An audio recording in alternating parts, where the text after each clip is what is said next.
Sebenarnya alasannya lebih ke arah faktor kesehatan, bukan buat gaya-gayaan pengen looks ini looks itu, enggak gitu. Karena faktor kesehatan gue ngerasain selama 5 tahun ini gue kan botak nih.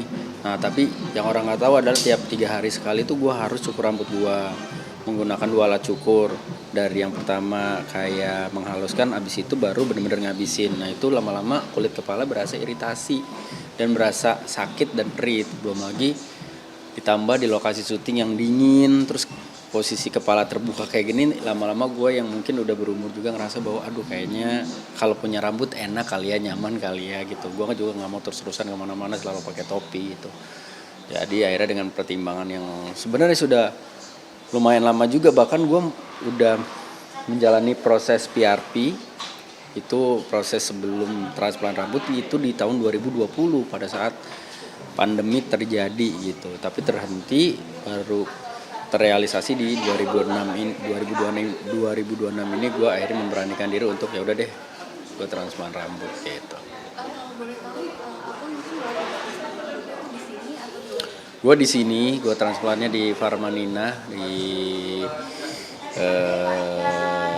kebetulan gue kemarin treatmentnya di salah satu klinik mereka di daerah BSD. Ada beberapa opsi sih, ada di BSD, ada di Bali, Surabaya, terus ada juga yang di PIK. Tapi karena gue lebih dekat ke BSD, akhirnya gue memilihnya di BSD. Selama 8 jam ada 5.000 helai rambut gue yang dipindah dari donornya dari belakang sini, terus ditanam di bagian depan ini yang memang sudah hitungannya kalau hutan mah udah tandus lah gitu.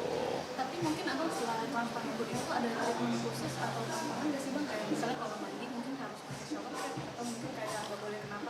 Banyak pantangannya banget ini yang sebenarnya to be honest transplantnya nggak begitu nyiksa ya. Pantangannya nyiksa banget, kayak nikotin nggak boleh, kafein nggak boleh, terus udah gitu apalagi ya, gue nggak boleh pakai penutup kepala selama 1 bulan untuk sementara waktu supaya lihat pertumbuhan bagus atau enggak. Sementara kan secara pekerjaan gue kan kadang-kadang gue butuh pakai wig, pakai apa segala macem gitu. Tapi ya udahlah, mau nggak mau gue harus jalanin, gue harus terima juga. Terus untuk kayak sekarang aja kan udah jatuh hari ketiga, dari Sabtu, Minggu, Senin ya baru hari ketiga. Besok baru boleh keramas. Jadi selama 3 hari kemarin nih gue sama sekali nggak boleh nyentuh pakai air gitu. Karena masih luka kan gitu. Itu aja udah ribet banget. Terus baju nggak boleh pakai kaos, harus pakai kemeja. Sementara gue jarang ada kemeja di rumah. Jadi sekarang kayak tiba-tiba minta sama istri cariin kemeja buat tidur lah, buat pergi kerja lah, buat aktivitas gue harus pakai kemeja karena belum ready untuk pakai kaos gitu. Jadi banyak, lumayan menguji kesabaran sebenarnya gitu.